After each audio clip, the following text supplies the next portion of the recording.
ओम श्री परमात्मने नमः। कार्पण्यदोषोऽप्यत्स्वभावः पृच्छामि त्वां धर्मसम्मूढचेताः यच्छ्रेयः स्यान्निश्चितं ब्रूहि तन्मे शिष्यस्तेऽहं शाधिमां त्वां प्रपन्नम।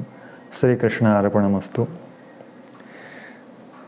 दोस्तों, किसी व्यक्ति ने एक संत से प्रश्न किया कि जो अवतारी भगवान होते हैं, जिसको हम भगवान कहते हैं, जो अवतारी होते हैं, भगवान अवतार लेकर आते हैं, तो अवतारी भगवान का शरीर कैसा होता है। तो इसके उत्तर में एक संत ने बहुत बढ़िया जवाब दिया कि हम लोगों का जन्म कर्मजन्य होता है, पर भगवान का जन्म अर्थात अवतार कर्मजन्य नहीं होता। अतः हम लोगों के शरीर जैसे माता पिता के रजोवीर्य से पैदा होते हैं, वैसे भगवान का शरीर पैदा नहीं होता। वे जन्म की लीला तो हमारी तरह ही करते हैं, पर वास्तव में वे उत्पन्न नहीं होते, प्रत्युत प्रकट होते हैं। संभवाम्य आत्म माया। हमारे आयु तो कर्मों के अनुसार सीमित होती है, पर भगवान की आयु सीमित नहीं होती। वे अपनी इच्छानुसार जितने दिन प्रकट रहना चाहे उतने दिन वह रह सकते हैं। हम लोगों को तो अज्ञान के कारण कर्म फल के रूप में आई हुई अनुकूल प्रतिकूल परिस्थितियों का भोग भोगना ही पड़ता है, पर भगवान को अनुकूल प्रतिकूल परिस्थितियों का भोग नहीं करना पड़ता। वे सुखी दुखी नहीं होते।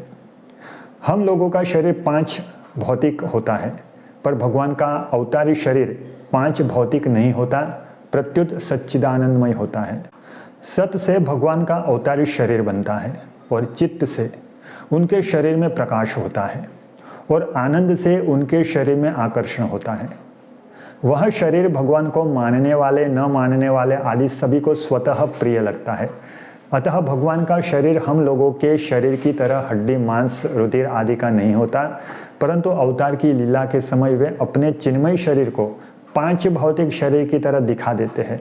भक्तों के भाव के अनुसार भगवान को भूख भी लगती है, प्यास भी लगती है, नींद भी आती है, सर्दी गर्मी भी लगती है और भय भी लगता है। यद्यपि देवताओं के शरीर भी दिव्य कहे जाते हैं, तथापि वे भी 5 भौतिक हैं। स्वर्ग के देवताओं का शरीर तेजस तत्व प्रधान, वायु देवता का शरीर वायु तत्व प्रधान, वरुण देवता का शरीर जलत्व प्रधान और मनुष्य का शरीर पृथ्वी तत्व प्रधान होता है। परंतु भगवान का शरीर इन तत्वों से रहित चिन्मय होता है। देवताओं के शरीर दिव्य होते हुए भी नित्य नहीं है, मरने वाले हैं। जो अजान देवता है वे महाप्रलय के समय भगवान में लीन हो जाते हैं, और जो पुण्य कर्मों के फल स्वरूप स्वर्ग आदि लोकों में जाकर देवता बनते हैं, वे पुण्य कर्म क्षीण होने पर पुनः मृत्युलोक में आकर जन्म लेते हैं और मरते हैं।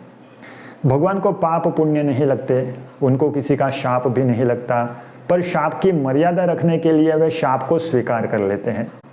ऐसे होते हैं अवतारी पुरुष।